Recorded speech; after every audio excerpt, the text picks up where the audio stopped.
அன்புள்ள கும்ப ராசி அன்பர்களே வணக்கம். இந்த வார ராசி பலன். கும்ப ராசினருக்கு ராசியில் ராகு, 2இல் சனி, 5இல் குரு வக்கிரம், 7ஆம் இடத்தில் கேது, லாபஸ்தானத்தில் புதன், அதாவது 10இல் புதன், லாபஸ்தானத்தில் சூரியன், செவ்வாய், சுக்கிரன். ராசிக்கு லாபஸ்தானமான 11ஆம் இடத்தில் சூரியன், செவ்வாய், சுக்கிரன் இருப்பது மிக மிக அற்புதமான அமைப்பு என்பதால் நீங்கள் நினைத்ததெல்லாம் நடக்கும்.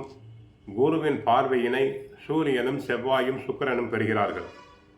இருக்கும் இடத்தில் உங்களுடைய மதிப்பு மரியாதை அதிகரிக்கும். பெரிய மனிதர்களுடைய ஆதரவு கிடைப்பதால் நீண்ட நாட்களாக தடைபட்டு வந்த காரியம் தற்போது கைகூடி மனமகிழ்ச்சி ஏற்படும். கணவன் மனைவி இடையே அந்யோன்யம் அதிகரிக்கும். உறவிடமிருந்து வந்த மனசாபங்கள் எல்லாம் தற்போது குறையும். தொழில் வியாபாரத்தில் இருந்த தேக்க நிலை மாறி நல்ல லாபத்தினை அடையக்கூடிய வாய்ப்புகள் உங்களுக்கு உண்டு. வேலையாட்கள் ஒத்துழைப்பு மிகவும் சிறப்பாக இருக்கும். தொழில் ரீதியாக உங்களுக்கு இருந்த மறைமுக எதிர்ப்புகள் எல்லாம் தற்போது குறையும். உத்தியோகத்தில் உள்ளவர்களுக்கு கடினமான பணிகளை கூட தாங்கள் எளிதாக முடித்து உயர் அதிகாரிகளுடைய பாராட்டுதல்களை பெறுவீர்கள். பயணங்கள் மூலமாக ஒரு நல்ல பலன்களை பெறுவீர்கள். அடுத்து 7 சனியில் 2ஆம் இடத்து சனி, வாக்குஸ்தான சனி என்பதால் பேச்சில் பொறுமை தேவை. மாணவர்கள் படிப்பில் கவனம் செலுத்துதல் வேண்டும். கெட்ட சகவாசம் கூடாது. தன குடும்ப அதிபதி குரு 5ஆம் இடத்தில் அமர்ந்து உங்கள் ராசியை பார்ப்பது நல்ல அமைப்பு. அதனால் தடைப்பட்ட காரியங்கள் இப்பொழுது நடக்க ஆரம்பித்துவிடும். அவர் லாபஸ்தானத்தையும் பார்ப்பதால் இழந்த சில விஷயங்கள் உங்களுக்கு சாதகமாக திரும்ப அமையும் வாய்ப்பு அதிகம்.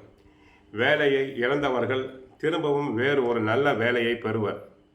சிலருக்கு பதவி உயர்வுகள் கிடைக்க வாய்ப்புண்டு. சிலருக்கு இடமாற்றம் நல்ல விதமாக அமையும். முக்கிய மனிதர்களை சந்திப்பீர்கள். அதன் மூலம் திருப்பங்கள் உண்டாகும். சுப விரயங்கள் ஏற்படும். ஆனால் பொருளாதார சிக்கல் ஏற்படாது. வரவேண்டிய பணம் கைக்கு வந்துவிடும். கேட்ட இடத்தில் தங்களுக்கு உதவிகள் கிடைக்கும். துணை வருமானம் கிடைக்கும். தொழிலில் சிலருக்கு புதிய பங்குதாரர்கள் சேருவர். போட்டித் தேர்வுகளில் தாராளமாக வெற்றி பெறலாம்.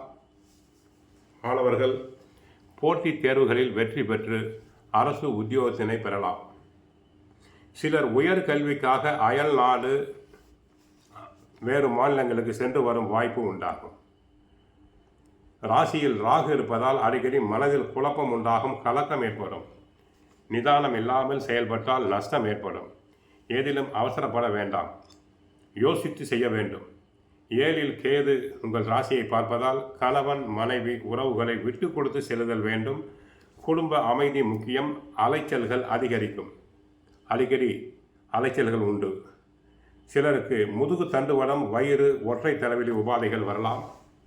உடல் நலனில் சற்று கவனம் தேவை. கோவிலுக்கு சென்றால் ஆஞ்சநேயரை வழிபடுங்கள். சுந்தரகாண்டம் பாராயணம் செய்யுங்கள். வாழ்க வளமுடன். மங்களம் உண்டாகட்டும்.